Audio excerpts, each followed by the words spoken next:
I thought that transitioning from female to male would make my life harder. But it made things easier.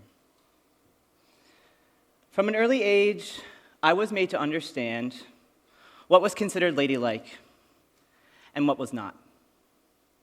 One of my first experiences with this was when I wanted to quit rhythmic gymnastics and join ice hockey.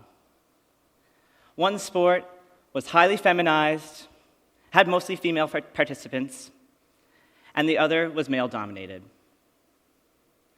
I had a similar experience when I wanted to join Beavers and Cubs instead of Sparks and Brownies.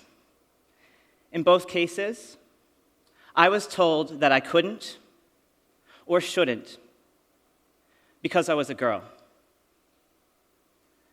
My gender continued to affect my life in different ways, and I didn't recognize what was going on.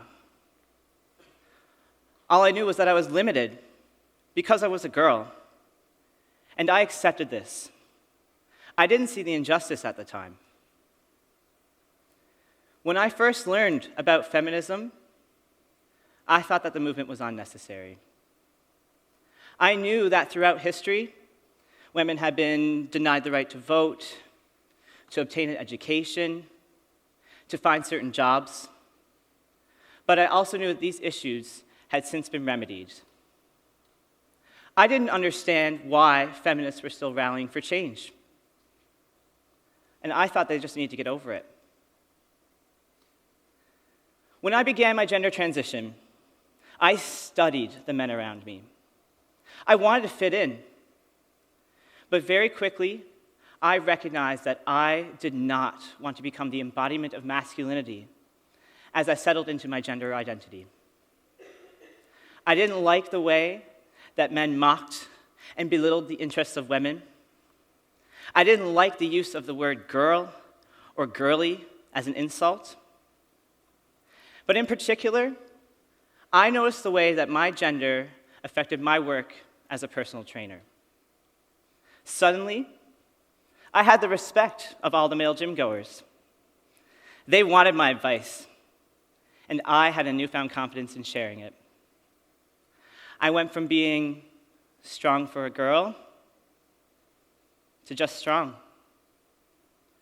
But I also noticed that female gym goers were much less likely to approach me, smile at me, and even make eye contact. And I have since recognized that this is a method of ensuring safety, because sometimes something as simple as a smile can be misread as an invitation. I continue to notice these subtle differences in my life almost every day because of my gender identity.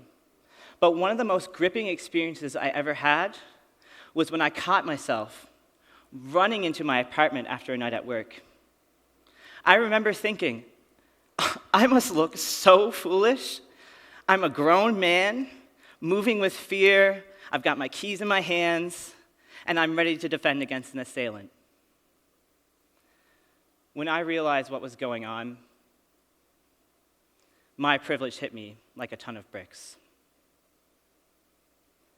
As a woman in Newfoundland and Labrador, I was 4 times more likely to be a victim of harassment than I am as a man. As a woman, I would always walk with my keys in my hands.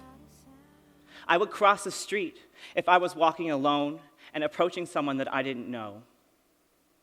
I would never, ever go anywhere that was dark and secluded. And sometimes, I would even call a friend or a family member to comfort me as I walked alone. Following my top surgery, I posted a side-by-side picture on my Instagram account. On one side, before the surgery, with female nipples attached to breasts. Society tells us that these have to be blurred out. On the other side, after the surgery, with uncensored male nipples.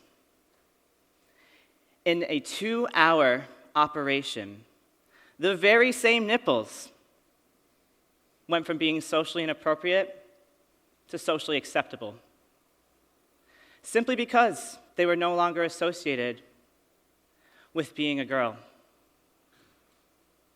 This was a true awakening to the arbitrary nature of gender bias.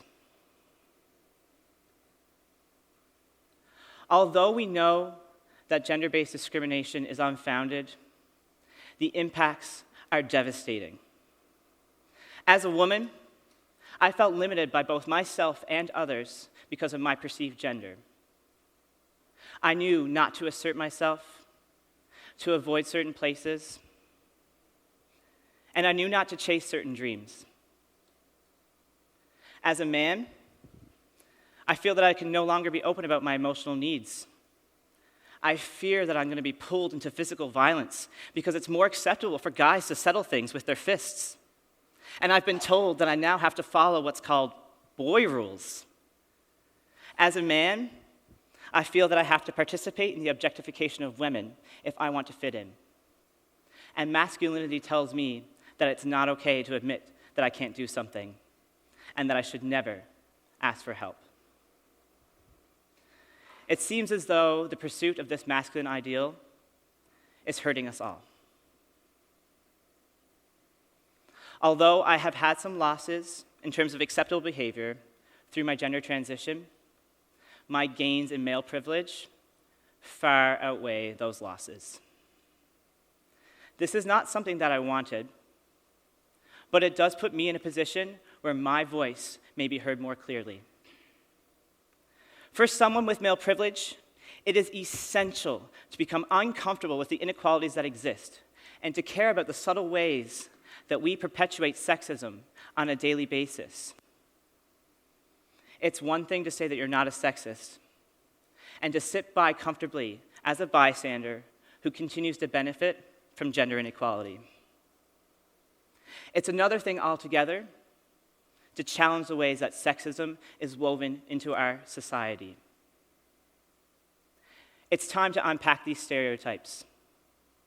Be considerate of the individual experiences of others and leverage any privileges that we might have for change. Your gender doesn't define you. You do.